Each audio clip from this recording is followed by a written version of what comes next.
급등락하는 주가. 무엇이 시장을 움직일까? 우리가 몰랐던 종목의 숨은 뒷이야기. 정윤성 앵커가 알려드립니다. 오후장 투자의 모든 것. K스탁 라이브.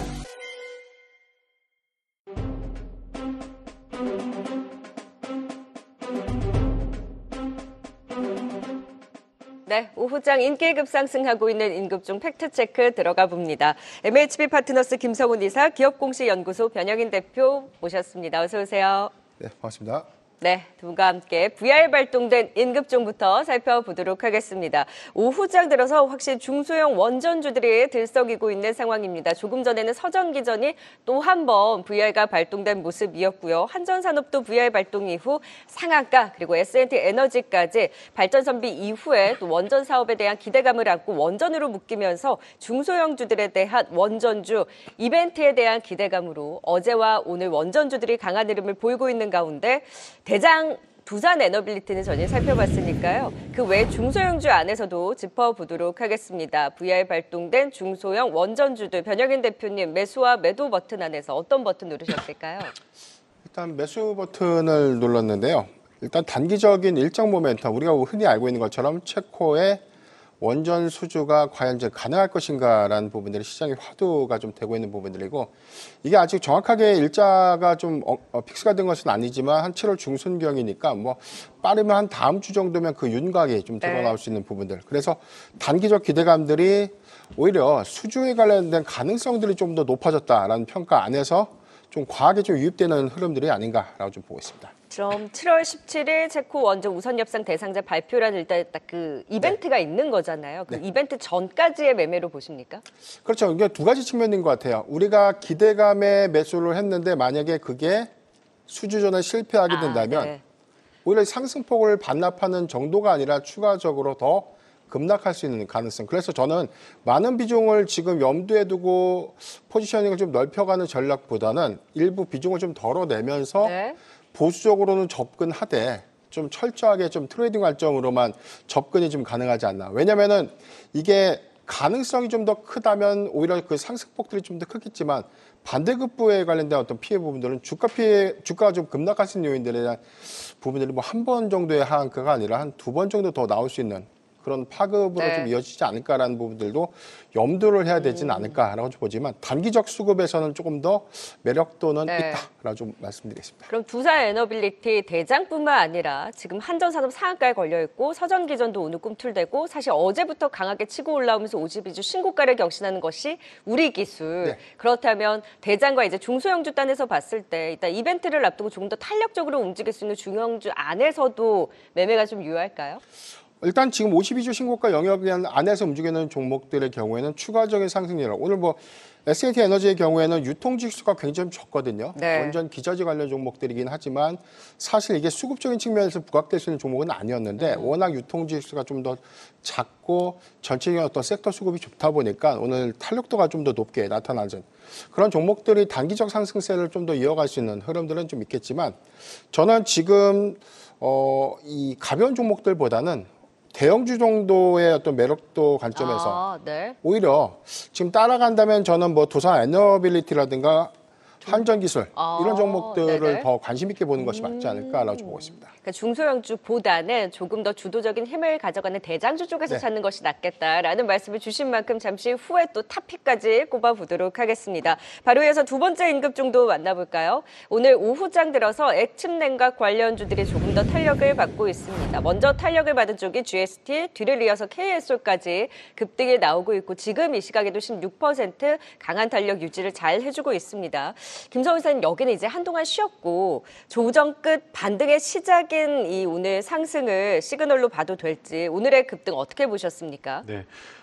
일단은 뉴스가 하나 나왔습니다. 이제 엔비디아에서 차기 그래픽 장치죠. 블랙웰부터는 데이터 센터에 이 액침 냉각이죠. 순행식을 도입을 하기를 바랍니다라는 뉴스가 나왔습니다. 그 뉴스가 오늘 오전에 나오면서 이쪽 섹터 쪽으로 한번 이 테마가 좀 강하게 좀 불고 있는 상황입니다. 결국 이제 공랭식 가지고서는 이제 온도를 낮추기가 쉽지 않다라는 그런 판단이 나오고 있는 상황이죠. 그러다 보니까 좀 관련된 섹터들이 좀 상당히 좀 좋은 시세를 내어주고 있습니다. 물론 이제 이런 종목들이 이제 진짜 찐수혜가 되는지는 이제는 가봐야지 알겠죠. 그렇기 때문에 일단 지금 상황에서는 테마로 대응을 해보시는 것이 맞지 않을까라는 말씀 먼저 드리겠고요. 특히나 뭐 GST 같은 경우는 일단 1차 시세를 상당히 좀 내어놓고 나서 이제는 좀 쉬었다가 지금 다시금 바닥에서 올라오고 있는데 뭐 전고점까지 갈 수 있겠냐라는 어떤 질문은 솔직히 잘 모르겠습니다. 그렇기 때문에 일단 지금은 반등신마다 가지고 계신 분들의 경우에는 비중 축소에 대한 전략을 가지고서 접근을 해보시는 것이 좋을 것 같습니다. 그럼 매수와 매도 버튼 안에서 매도 버튼을 누르신 거네요. 네. 그러면 GST뿐만이 아니라 뭐 유니셈이라든지 KS솔 다른 이제 묶여서 움직이는 종목들도 같은 의견이신 건가요? 그렇죠. 반등시마다 매도의 의견을 드리는 게 맞을 것 같고요. 네. 오히려 추격 매수에 대한 부분들을 권해드리지는 않습니다. 네, GST 좀 이제 이슈에 따라서 테마격으로 움직이는 상승이다 보니 보유자의 관점에서만 철저히 반드시 비중을 조절하는 비중 축소에 대한 의견 매도 버튼을 액침냉과 관련주 안에서 또 분석 주셨습니다. 자, 계속해서 세 번째 임급종도 만나볼까요? 전력주는 정말 쉽게 끝나지 않나 봅니다. 숫자가 받쳐주고 피크아웃보다는 여전히 갈 길이 더 남아있다라는 해석과 함께 LS일렉트릭도 지금 9%의 상승, 이를 비롯해서 LS그룹주 그리고 전력주 선방하고 있습니다. 또 LS에코에너지도 오늘 긍정적인 뉴스와 함께 탄력을 받고 있고요. 또 LS그룹주는 LS일렉트릭, LS가 워낙 이제 MSC의 편입 기대도 높다 보니까 수급에 대한 기대까지 살아있는 상황이죠. 변영인 대표님, 사실 김정 이사님은 전력주를 빠질 때 자신 있게 매수해보자라는 의견을 계속해서 말씀을 해주셨거든요. 변영인 대표님도 동의하십니까? 그 전략이 지금도 유효할까요? 유효는 하지만 해당 종목의 경우에는 조금 다른 판단을 좀 해야 된다. 그러니까 LS일렉트릭만 다른 선별적인 전략인 그렇죠. 건가요? LS일렉트릭뿐만이 아니고요. 실적에 관련된 어떤 기대치들이 우리가 굉장히 이 공급자 우위의 시장 조성 그리고 2분기 실적에 관련된 기대치들이 좀 커졌는데 시장의 2분기 전망치는 단기 피크예요. 그래서 영업이익이 감소될 수 있고 매출액과 영업이익이 좀 감소될 수 있는 부분들. 그래서 실적 발표가 되는 시점이라면 조정의 빌미로 좀 작용될 수 있는 부분.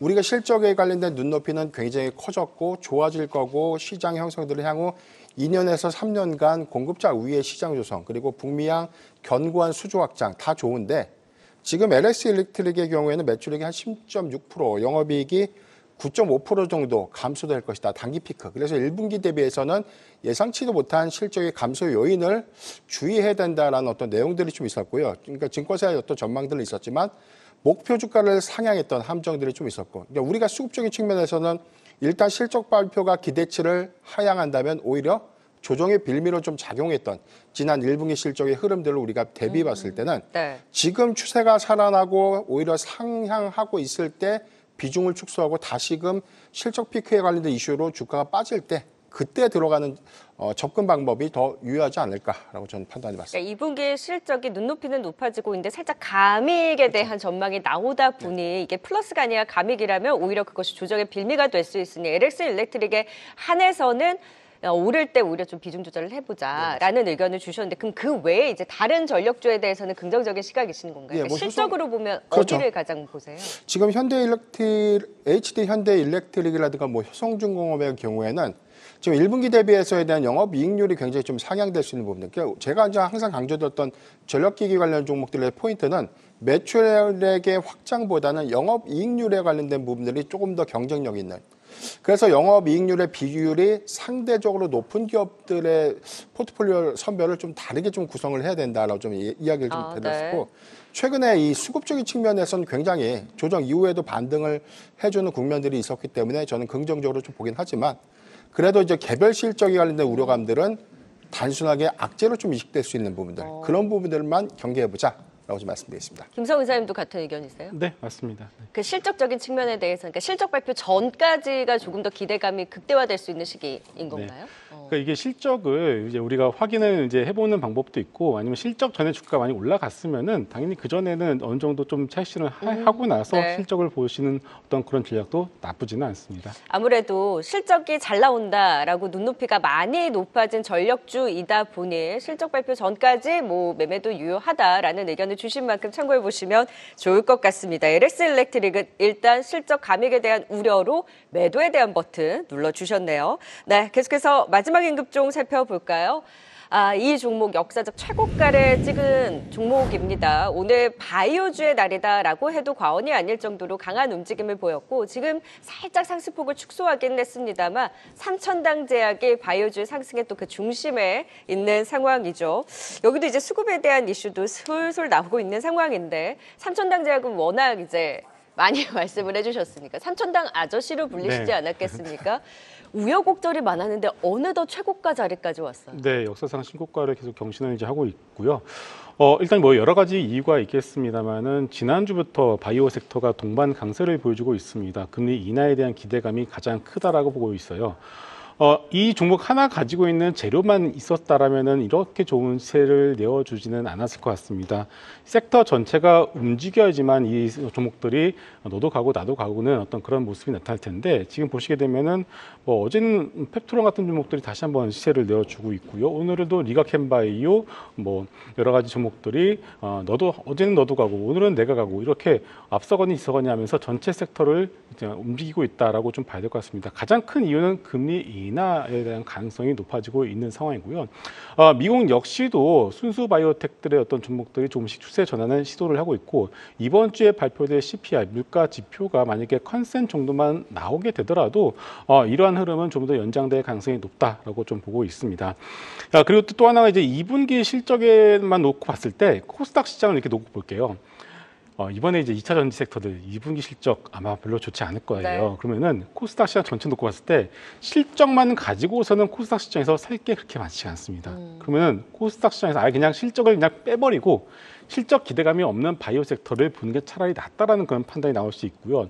또 하나 마침 그런 타이밍에 금리 인하에 대한 기대감이 솔솔 살아나고 있기 때문에 차라리 실적을 배제하고서 금리 인하에 대한 베팅을 코스닥 시장을 좀 몰아버린 것 같습니다. 자, 그렇게 놓고 본다면 지금 바이오 섹터 왜 올라라고 하는 어떤 질문에는 어느 정도 답이 돼 있지 않을까라는 말씀을 드리겠고요. 만약 그 안에서 어떤 종목을 봐야 되냐라고 하신다면 역시나 뭐 가장 강한 종목이죠. 삼천당제의 가장 강한 시세를 보여주고 있는 상황이고요. 뭐 그 다음으로는 뭐 보로노이 같은 종목들, 네. 리가캠바이오, ABL 바이오 여러 가지 종목들인데 이 종목들 하나하나가 이 바이오라는 게 공부를 하시다 보면은 안 좋은 종목이 없어요. 다 각자의 어떤 나름의 펀더멘탈을 가지고 있고 재료를 가지고 있기 때문에 다만 그 안에서 수급적으로 봤을 때 어떤 종목들이 가장 강한 수급을 바탕으로 올라가고 있는지를 봐야 되는데 네. 일단 삼천당제약 같은 경우는 외국인 지분율이 현재 1.7%까지 내려갔어요. 시가총액이 5조에 육박하는데 외국인 지분이 1.7%는 얘기는 뭐냐면요. 이게 올라가면 올라갈수록 오히려 비워놨던 외국인들이 급하게 채울 가능성이 높다는 뜻이고요. 네.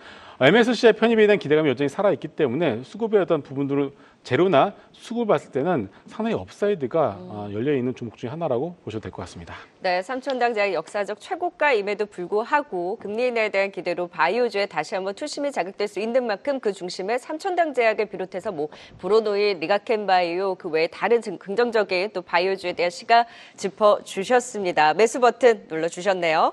자, 이제 틈새 하이라이트 미리 보는 인급종 후보 제시하는 시간입니다. 변영희 대표께서 이제 원전 안에서 갖고 오셨다고 하셨으니까 원전주와 또 김성희 사는 어떤 종목을 갖고 오셨는지 60초 시간 제한 두고 들어보도록 하겠습니다. 변영희 대표님 60초 들어갑니다. 어떤 종목 갖고 오셨어요? 네, 저는 한전기술을 준비를 해봤습니다. 원전 시공의 가장 큰 핵심, 원전 수지의 가장 큰 수혜는 설계, 그리고 주기기, 시공 이렇게 세 가지 포인트를 기억을 하면 좋은데 원전 설계하면 한전기술입니다. 사실 독보적인 좀 기술을 보유하고 있고 현재 이 해외 그리고 국내 수주가 본격화되는 관점에 대한 종합 설계를 한전기술이 독점적으로 좀 수행할 가능성이 좀 크다라고 좀 이해하시면 좋을 것 같은데 1분기 실적은 이익 전망치들이 소폭 좀 기대에 못 미쳤던 아쉬운 부분이 좀 있었지만 신한울 3호기, 4호기의 공정이 현재 진행 중임에 따라서 2분기 실적에 관련된 기대치들은 조금 더 상향해서 바라봐야 되는 포인트다라고 좀 말씀드리겠습니다. 11차 전력수급 기본회의 실무안이 공개됐고 여기서는 신규 원전 3기와 소형 모듈 원전 1기, 총 전체 4개의 원전 도입들이 본격화된 부분들, 그리고 체코의 전체 사업 규모 30조 원의 이 체코 원전, 신규 원전 수주에 관련된 모멘텀들이 일정적으로 좀 남아있지만 해당 포인트들을 주목하자라고 좀 말씀드리겠습니다. 네, 그 대장주 안에서 또 한전 기술을 꼽아주셨고요. 이에 맞서는 김성훈 이사의 미리 보는 임급종 후보 또 어떤 종목일까요? 60초 갑니다. 네, 낙폭과대 종목입니다. 리노공업이고요. 2분기 실적에 대한 기대감도 충분히 있고 3분기는 더 좋은 실적이 나올 것으로 보고 있습니다. 최근 들어서 이 ARM 같은 종목들, 그리고 퀄컴 상당히 좋은 시세를 보여주고 있는데 이 ARM과 퀄컴의 어떤 주가의 흐름을 보시게 되면은 결국 이것은 연계가 되면서 리노공업의 실적으로 자연스럽게 이어질 수가 있습니다. 수출 데이터만 놓고 보더라도 리노핀이라고 하죠. 이런 것들의 수출 데이터가 상당히 좋아지고 있음에도 불구하고 시장에서 좀 소외가 됐었던 부분들이 분명히 있습니다. 악재는 현재 체크되지 않고 있는 상황이기 때문에 현재 어떤 주가는 상당히 좋은 매수 기회로 여러분들이 활용을 해보시면 될 것 같고요. 실적에 대한 어떤 실적 관점에 봤을 때는 리노공업이 시가총액, 코스닥 시가총액 탑10 안에서는 그나마 실적 가지고서 우리가 좀 들이대볼 수 있는 종목 중 하나가 리노공업이다라고 정리하겠습니다. 네, 실적 시즌이 다가오고 있습니다. 숫자가 나오는 리노공업 낙폭과대한 데 따른 관심 또 짚어주셨습니다. 두 분과 함께 임급종 또 팩트체크 들어봤습니다. 김성훈 이사, 변영인 대표였습니다. 고맙습니다. 계속해서 다양한 경제 이슈를 알고 싶다면 구독과 좋아요, 알림 설정 부탁드립니다. AI 캐스터 권미정이었습니다.